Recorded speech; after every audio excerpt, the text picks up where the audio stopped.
Hi friends, இன்றைக்கி நம்ம என்ன வீடியோ பார்க்க போகிறோன்னா மசாலா தோசை தாங்க பார்க்க போகிறோம். ரொம்ப ரொம்ப ஈஸியாக இருக்குங்க. அதே மாதிரி ரொம்ப ரொம்ப டேஸ்ட்டாக இருக்குங்க. நீங்களும் இதே மாதிரி வீட்டில் ட்ரை பண்ணி பார்த்தீங்கன்னா, ஒரு டைம் ட்ரை பண்ணி பார்த்தீங்கன்னா அதை விடவே மாட்டீங்க. அடிக்கடி ட்ரை பண்ணிகிட்டே இருப்பீங்க. ரொம்ப ரொம்ப டேஸ்ட்டாக இருக்குங்க. ரோட்டு கடை ஸ்டைல்லையே இருக்குங்க.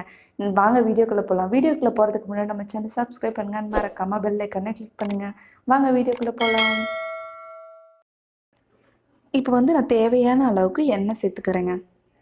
நீங்கள் சமையலுக்கு என்ன எண்ணெய் யூஸ் பண்ணுவீங்களோ அந்த எண்ணெய் சேர்த்துக்கோங்க. நான் நல்லெண்ணெய் தாங்க யூஸ் பண்ணுறேன். இப்போ எண்ணெய் நல்லா சூடேறட்டுங்க. அது சூடேறினதுக்கப்புறம் மற்ற பொருட்கள் சேர்த்துக்கலாங்க. இப்போ எண்ணெய் நல்லா சூடேறிடுச்சுங்க. இப்போ 1 டேபிள் ஸ்பூன் அளவுக்கு உளுந்த பருப்பு சேர்த்துக்கலாங்க.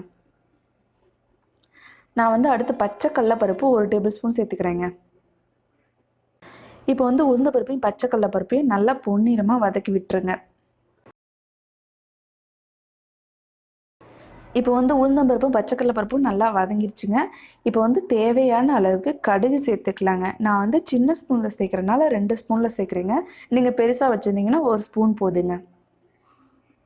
இப்போ கடுகு நல்லா பொரிஞ்சிருச்சுங்க. நம்ம இது கூட கருவேப்பிலை கொத்தமல்லி சேர்த்துக்கலாங்க. நம்ம சேர்த்த கருவேப்பிலை கொத்தமல்லி நல்லா வதங்கிருச்சுங்க. இது கூட நம்ம நறுக்கி வச்சுருக்க ஒரு 4 பச்சை மிளகா சேர்த்துக்கலாங்க. இப்போ பாருங்கள், பச்சை மிளகா சேர்த்து நல்லா பொரிஞ்சிருச்சுங்க. நம்ம இது கூட அடுத்து வெங்காயம் சேர்த்துக்கலாங்க. நான் 2 பெரிய வெங்காயம் சின்ன சின்ன சைஸில் கட் பண்ணி வச்சுருக்கேங்க. நீங்களும் அதே மாதிரி கட்டுங்க. இதுக்கு சின்ன சின்ன சைஸில் இருந்தால் தாங்க நல்லாயிருக்கும். இப்போ நான் இதை நல்லா வதக்கிக்கலாங்க. இப்போ பாருங்கள், வெங்காயம் நல்லா வதங்கிருச்சுங்க. நம்ம இது கூட தேவையான அளவுக்கு உருளைக்கிழங்கு சேர்த்துக்கலாங்க. நான் ஒரு 2 உருளைக்கிழங்கு எடுத்து நல்லா மசிச்சு வச்சுருக்கேங்க. இது நல்லா உருளைக்கிழங்கு மசிச்சிருந்தா தாங்க நல்லாயிருக்கும். நல்லா ப்ரெஸ் பண்ணி நல்லா உருளைக்கிழங்கு நல்லா மைய நசுக்கிக்குங்க. இப்போ இந்த உருளைக்கிழங்கும் இந்த வெங்காயமும் நல்லா மிக்ஸ் ஆகட்டுங்க. அந்த அளவுக்கு நல்லா வதக்கி விட்டுருங்க. இப்போ பாருங்கள், உருளைக்கிழங்கும் வெங்காயமும் நல்லா மிக்ஸ் ஆகிடுச்சுங்க. இது கூட நம்ம ஒரு கிளாஸ் அளவுக்கு, சின்ன கிளாஸில் 1 கிளாஸ் அளவுக்கு தண்ணி சேர்த்துக்கோங்க. நான் கொஞ்சம் கொஞ்சமாக தாங்க சேர்க்குறேன். நீங்களும் அதே மாதிரி கொஞ்சம் கொஞ்சமாக சேர்த்துக்கோங்க. இப்போ பாருங்கள், நம்ம தண்ணி சேர்த்து ஒரு 2 நிமிஷம் ஆயிடுச்சுங்க. இப்போ இது கூட தேவையான மசாலா சேர்த்துக்கலாங்க. நான் வரமிளகாய் தூள் 1 ஸ்பூன் சேர்த்துக்கிறேங்க. அடுத்து மஞ்சத்தூள் 1/2 ஸ்பூன் சேர்த்துக்கிறேங்க. தேவையான அளவு உப்பு சேர்த்துக்கிறேங்க. இப்போ இதை நல்லா கலந்து விட்டுறலாங்க. வெங்காயம் அந்த உருளைக்கிழங்கோட நல்லா மிக்ஸ் ஆகட்டுங்க. அந்த அளவுக்கு நல்லா வதக்கி விட்டுருங்க.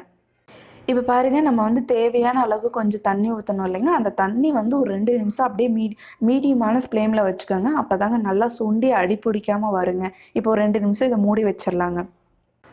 இப்போ பாருங்கள், ஒரு 2 நிமிஷம் கழிச்சு ஓப்பன் பண்ணி பார்க்குறோம் பாருங்கள். நல்லா மசாலா உருளைக்கிழங்கு எல்லாம் மிக்ஸ் ஆகி நல்லா ரெடி ஆகிடுச்சு பாருங்கள். இப்படி ரெடி ஆகிடுச்சுன்னா இந்த மாதிரி பாத்திரத்தில் ஒட்டாமல் வருங்க. இப்போ அடுப்பை ஆஃப் பண்ணிவிட்டு இப்போ தோசை ஊற்றிக்கலாங்க. நான் வீட்டில் அரைச்ச மாவு தாங்க தோசை ஊற்றுறேன். ரொம்ப மெல்லிஸாக ஊற்றுங்க. நல்லா நம்ம போய்ட்டு ஹோட்டலில் சாப்பிடுவோம் இல்லைங்க, பேப்பர் ரோஸ்ட்டு, அதுக்கேற்ற மாதிரி நல்லா அந்த மாதிரி மெல்லிஸாக ஊற்றிக்கோங்க. இப்போ தோசைக்கு தேவையான மேலே எண்ணெய் கொஞ்சம் ஊற்றிக்கோங்க. நான் இதுக்கும் நல்லெண்ணெய் தாங்க சேர்த்துக்கிறேன். இப்போ பாருங்கள், நல்லா தோசை வெந்துருச்சுங்க. நம்ம ரெடி பண்ணி வச்சுருக்க மசாலாவை சேர்த்துக்கலாங்க இது கூட. இப்போ மசாலாவை சேர்த்து நல்லா தோசை ஃபுல்லாக பரப்பி விட்டுருங்க. நல்லா தோசை ஃபுல்லாக பரப்பி விட்டுருங்க.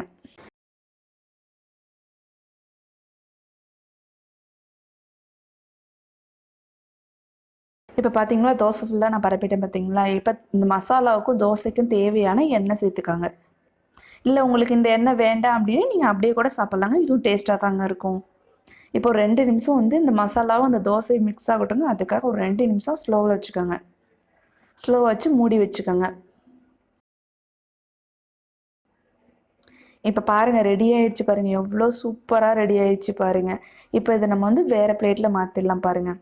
பாருங்கள் எவ்வளோ சூப்பராக இருக்குது பாருங்கள். நல்லா செவன்னு இருக்குது பாருங்கள். நல்லா ரோட்டு கடையில் வாங்குகிற தோசை கலரில் இருக்குது பாருங்கள். நம்ம சேனல் பிடிச்சிருந்தா நம்ம சேனல் சப்ஸ்கிரைப் பண்ணுங்க. மறக்காமல் பெல் ஐக்கனை கிளிக் பண்ணுங்கள்.